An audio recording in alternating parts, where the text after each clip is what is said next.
Assalamualaikum warahmatullahi wabarakatuh. Mohon izin memperkenalkan diri, nama saya Bima Aditya Nugraha, NIM 2110075, Program Studi S1 Keperawatan Stikes Hang Tuah Surabaya. Di sini saya akan mempresentasikan fraktur terbuka. Definisi fraktur.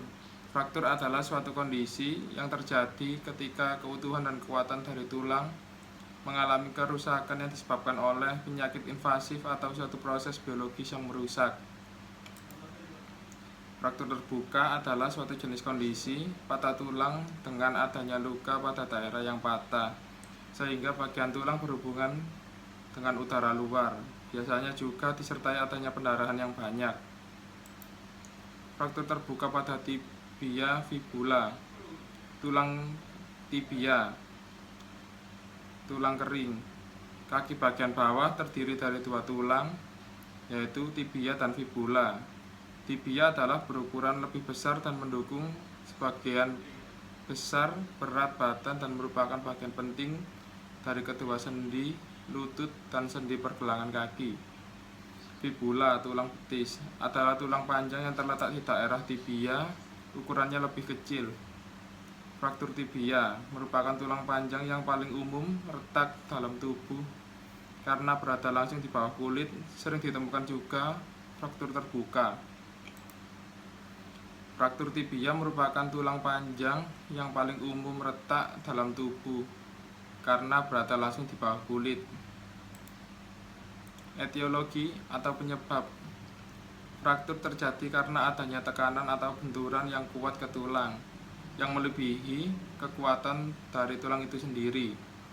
Hal ini umumnya disebabkan oleh cedera seperti jatuh, kecelakaan, atau benturan langsung yang kuat ke area tubuh atau gerakan yang berulang hingga menyebabkan tulang retak.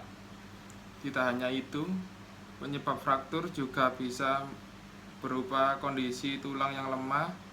Umumnya ini disebabkan oleh penyakit atau kondisi tertentu yang melemahkan tulang seperti osteoporosis dan kanker tulang. Gejala: 1. Nyeri. 2. Ketidakmampuan untuk berjalan. 3. Deformitas dapat disebabkan karena pergeseran fragmen yang patah. 4. Krepitasi, yaitu adanya derik tulang. 5. Pembengkakan dan perubahan warna lokal pada kulit terjadi akibat trauma dan pendarahan yang mengikuti fraktur. 6. Untuk kasus pada balita, fraktur incomplete atau sedikit bergeser, ada tanda bengkak atau benjolan di lokasi yang patah.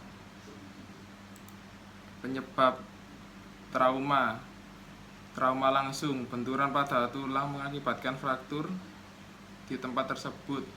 Trauma tidak langsung, titik tumpu benturan dengan terjadinya fraktur berjauhan.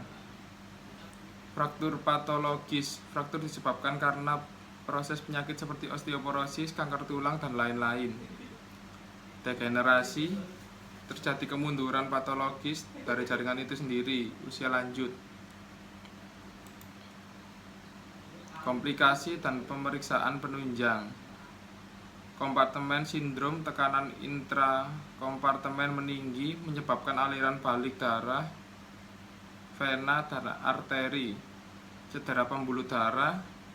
Pemeriksaan ronsen menentukan lokasi atau luasnya fraktur.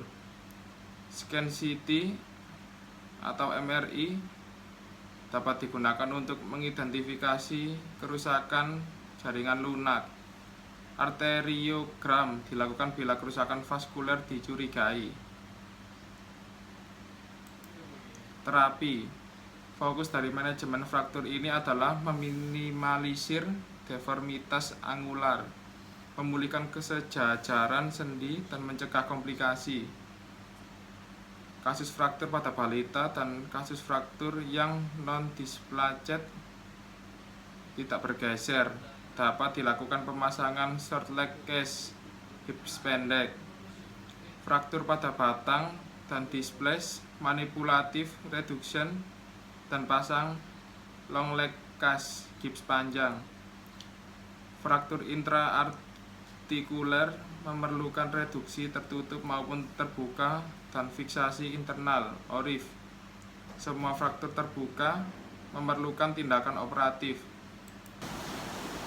Diagnosis keperawatan. Nyeri berhubungan dengan jaringan tulang, gerakan fragmen tulang, edema dan cedera jaringan, alat traksi atau imobilisasi, stres, ansietas. Intoleransi aktivitas berhubungan dengan kelemahan atau keletihan,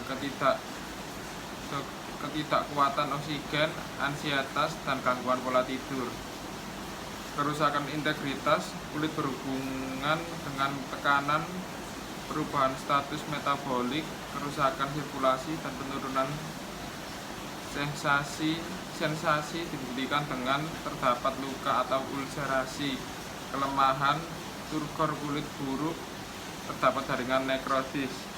Hambatan mobilitas fisik berhubungan dengan nyeri, ketidaknyamanan, kerusakan muskuloskeletal, pembatasan aktivitas, dan penurunan kekuatan ketahanan. Risiko infeksi berhubungan statis, cairan tubuh, respon inflamasi, tertekan, prosedur invasif, dan jalur penusukan, luka atau kerusakan kulit, insisi pembedahan. Kurang pengetahuan tentang kondisi, prognosis, dan kebutuhan pengobatan berhubungan dengan keterbatasan kognitif, kurang terpajang informasi. Sekian dan terima kasih dari saya. Wassalamualaikum warahmatullahi wabarakatuh.